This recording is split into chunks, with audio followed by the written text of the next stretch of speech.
안녕하세요. 웹툰 장비빨 주명입니다. 오늘은 휴대용 블루투스 키보드 하나 추천드리려고 영상 좀 켜봤습니다. 휴대용 블루투스 키보드로 제가 여러 가지를 써봤는데 가장 괜찮다라고 생각하는 제품이 바로 이 제품이에요. 자, 이 제품은 마이크로소프트에서 나온 컴팩트 디자이너 키보드고요. 이 키보드는요, 다른 키보드에 비해서 괜찮은 점이 몇 가지가 좀 있습니다. 그게 어떤 건지 오늘 좀 영상에서 이야기를 드려보려고 하고요. 그에 앞서서 먼저 제가 휴대용 키보드를 좀 가지고 다녀야 하는 이유에 관해서 이야기를 드려보고 시작을 할게요. 아무래도 뭐 아이패드라든가 노트북 같은 제품을 가지고 나가서 작업을 많이 하게 되는데요. 이런 제품을 가지고 나가서 그림을 그릴 때 터치만으로 그림을 그릴 수 있기는 해요. 근데 그렇지만 터치만으로 그림을 그리게 되면은 아무래도 작업 속도라던가 타이핑 같은 작업을 해야 할 때 속도가 좀 느리거나 작업에 한계가 있기는 합니다. 그렇기 때문에 저는 블루투스 키보드가 반드시 외부에 나가서 작업을 할 때에는 필수라고 생각을 좀 하고 있어요. 물론 웹툰이 아니라 뭐 일러스트라던가 이모티콘 같은 다른 그림 작업을 할 때에는 반드시 필수는 아니라고 할 수도 있을 것 같아요. 뭐 터치만으로 웬만한 작업이 다 가능한 작업이기도 하니까요. 그런데 웹툰 작업은 키보드가 없으면 상당히 좀 불편한 작업은 맞습니다. 그래서 휴대용 블루투스 키보드가 반드시 필요해요. 자, 휴대용 블루투스 키보드를 고르는 기준에 관해서 이야기를 좀 드려보도록 할게요. 저는 휴대용 블루투스 키보드를 고르는 기준이 한 6가지 정도로 정리가 되더라고요. 자, 먼저 첫 번째는요, 무게입니다. 자, 블루투스 키보드의 무게는요, 상당히 중요합니다. 아무래도 항상 가방에 넣고 가지고 다니려고 하는 키보드이기 때문에 100g, 200g의 차이가 굉장히 소중하고 중요해요. 물론 가방에 넣고 차량 이동만 한다라고 한다면 그렇게 중요하지 않은 문제가 될 수도 있기는 합니다. 자, 그럼에도 우리는 항상 차량으로 이동하는 것만은 아니기 때문에 무게 100g, 200g이 늘어나는 것은 상당히 많은 체감이 되기도 해요. 100g만 늘어난다고 한다면 많은 체감은 되지 않지만 가방에다가 키보드만 넣어 다니는 건 아니고 여러 가지 물건이나 제품들을 넣어 다닐 거기 때문에 100g, 100g이 쌓여서 굉장히 큰 차이를 만들어내기도 해요. 그런 점에서 제가 또 잘 사용하고 있고 정말 블루투스 키보드에서 많은 추천을 받고 있는 로지텍 K380이라는 제품인데요. 이 제품은 모든 면에서 상당히 괜찮은 육각형 같은 블루투스 키보드라고 할 수 있겠지만 가성비 키보드라고도 하죠. 그럼에도 불구하고 저는 이 키보드를 휴대용으로 잘 가지고 다니지가 않아요. 그 이유는 무게입니다. K380의 가장 큰 단점은 보통 두 가지로 많이 이야기가 되는데 무게 그리고 타건감입니다. 사실 타건감은 저한테 그렇게 중요하진 않았어요. 물론 아예 빼놓을 수 없는 문제는 아니지만 1순위, 2순위를 다투는 문제는 아니었습니다. 그거보다는 무게가 굉장히 중요했었는데 컴팩트 디자이너 키보드 같은 경우는 무게가 280g 정도 하고요. 로지텍 K380의 무게는 410g, 20g 정도 합니다. 자, 자세한 무게를 한번 재보도록 할게요. 컴팩트 디자이너 키보드는 287g이에요. 지금 여기에 배터리까지 다 들어간 무게고요. 그리고 로지텍 K380 키보드는 418g입니다.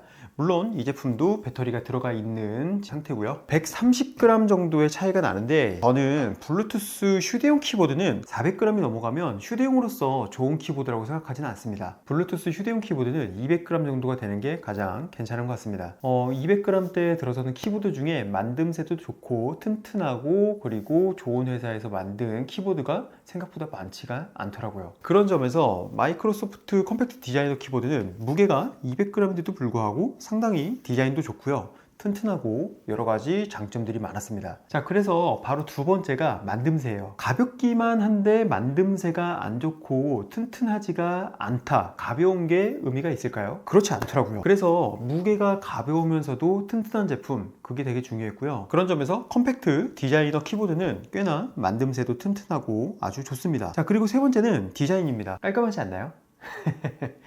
아이패드에 사용해도 되게 좋고요. 노트북이라든가 다른 태블릿 PC 어디에 갖다 붙여도 꽤나 준수한 디자인을 보여줘요. 저는 이런 디자인도 성능의 한 부분이라고 생각을 하거든요. 아무래도 못생긴 것보다 예쁜 게 더 들고 다니기 좋고 기분도 좋잖아요. 자, 그런 점에서 굉장히 좋은 점수를 줄 수 있었습니다. 자, 그리고 이 제품은 색상은 두 가지가 있어요. 블랙 제품 그리고 화이트 제품이 있는데 조금 아쉬운 건 색상이 두 가지로만 나온다라는 게 좀 아쉬운 부분일 수도 있을 것 같아요. 자, 그리고 네 번째로는 배터리입니다. 자, 보통 휴대용 블루투스 키보드는 배터리가 두 가지 방식이 있습니다. 직접 배터리를 아예 넣는 방식의 키보드가 있고요. 또는 충전선을 연결해서 안에 있는 배터리를 충전해서 사용하는 방식이 있어요. 뭐 어떤 방식이어도 각각 장단점이 있기는 한데 저는 개인적으로 배터리를 넣고 충전을 하지 않는 방식의 제품을 더 좋아합니다. 그 이유는 이런 블루투스 키보드들 배터리 들어가는 제품 보면은 배터리 유효 기간이 상당히 길어요. 보통은 아무리 짧아도 1년, 그리고 마이크로소프트 컴팩트 디자이너 키보드 같은 경우는 36개월, 즉 3년 동안 배터리가 지속된다고 합니다. 그러면 3년 동안 배터리 충전을 신경 쓰지 않아도 된다라는 거니까 저는 그 부분이 충전을 하는 제품보다 더 괜찮다, 불편하지 않다라고 생각이 좀 듭니다. 그리고 실제로 제가 이 제품을 구매한 지 지금 2년이 넘었다라고 이야기 드렸었는데 아직까지 한 번도 배터리를 갈지 않고 여전히 잘 사용하고 있으니까요. 다섯 번째는 키 배열입니다. 이 키 배열이라는 게 별거 아닌 것 같지만 굉장히 중요하거든요. 이 키 배열에 따라서 어떤 키보드는 정말 쓰기 힘들고 아예 못 쓰는 키보드가 되기도 해요. 자, 지금 보시면요, 이 키보드는 키 배열이 상당히 괜찮습니다. 자, 키 배열이라는 게 상당히 주관적인 영역이기도 하지만 제가 생각했을 때 중요한 작업용 키 배열은요, 가장 좌측에 컨트롤 키가 있어야 하고요, 유니버셜 같은 아이패드랑 호환되는 제품들은 가장 끝에가 지구본 모양으로 된 제품들 있잖아요. 아무래도 윈도우 사용자이기 때문에 좀 불편해서 가급적 고르지 않습니다. 이 시프트가 짧다 보면은 오타가 많이 나더라고요. 그리고 위쪽에 보면은 F키가 따로 만들어져 있는 키보드를 좋아합니다. 숫자키와 그리고 F키가 같이 있어서 펑션 키를 눌러줘서 사용을 해야 되는 제품들이 있는데 저는 F키에다가도 단축키를 할당해서 사용하는 걸 좋아해서 F키가 따로 있는 제품을 좋아합니다. 그리고 ESC 키도 다른 기능이 할당되지 않고 단독적으로 ESC 키로 사용되는 제품이 좋더라고요. 자, 그리고 여섯 번째로는 타건감입니다. 이 제품의 타건감을 한번, 그리고 키보드 소리를 들려드릴게요.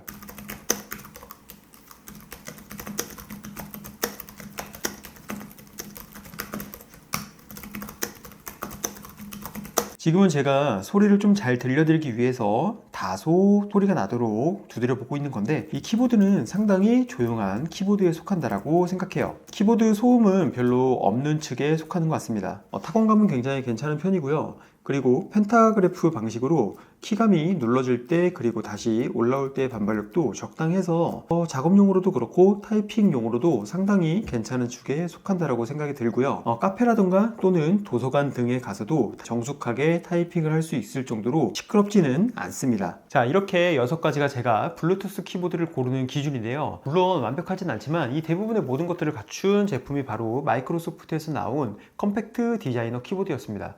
물론 그럼에도 불구하고 단점은 있어요. 단점은 두 가지로 좀 이야기를 드려볼 수 있을 것 같은데요. 첫 번째는 가격입니다. 이 제품의 가격이 저렴했을 때에는 6만원대 정도로 내려올 때가 있었지만 항상 한 7만원대, 8만원대 정도로 가격을 유지를 하더라고요. 제가 2년 전에 샀던 가격이나 현재 가격이나 비슷한 가격대를 형성을 하고 있고요. 그렇다 보니까 아무래도 블루투스 키보드 치고는 가격대가 어느 정도 높게 형성이 되어 있다는 게 단점이었습니다. 물론 제품을 잘 만들어 놨기 때문에 7만원 정도의 값어치를 충분히 한다라고 생각이 들기는 합니다만 블루투스 키보드를 사기 위해서 생각하는 보통의 가격이 있잖아요. 보통 한 3만원에서 4만원 선 정도 된다라고 생각을 하는데 그런 기준에서 봤을 때는 약간 비싼 제품이기는 합니다. 그리고 이거는 사람마다 좀 취향이 갈릴 수 있는데 제가 생각하기에는 짧은 스페이스바, 자, 한번 보여드릴게요.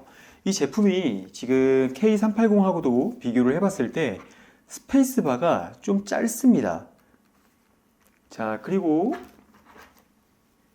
로지텍 K810하고 비교해서도 짧고요. 자, 그렇다 보니까 이 짧은 스페이스바가 처음에는 약간 적응기가 좀 필요했어요. 이렇게 타이핑을 할 때 저는 왼손 엄지로 스페이스바를 누르는데 이 스페이스바가 아니라 옆에 있는 한자가 자꾸 눌러지는 거예요. 이 짧은 스페이스가 처음에는 다소 불편했고 단점으로 다가왔습니다. 근데 지금은 한 2년 정도를 사용하다 보니까 이제는 익숙해져서 그런지 뭐 불편하진 않고 그냥 잘 사용하고 있어요. 자, 어쨌든 결론적으로 정말 추천을 해드리고 싶은 작업용 블루투스 키보드여서 한번 짤막하게 영상을 찍어봤고요. 혹시 저처럼 블루투스 키보드를 휴대하면서 작업용으로 쓰고 싶으신 분들 정말 괜찮은 제품이기 때문에 한번 작업용으로 이 제품 추천드리고요. 써보시기를 바랍니다. 그러면 다음에 또 괜찮은 제품이 있으면 가지고 나와서 리뷰해 보도록 하겠습니다. 다음에 또 볼게요.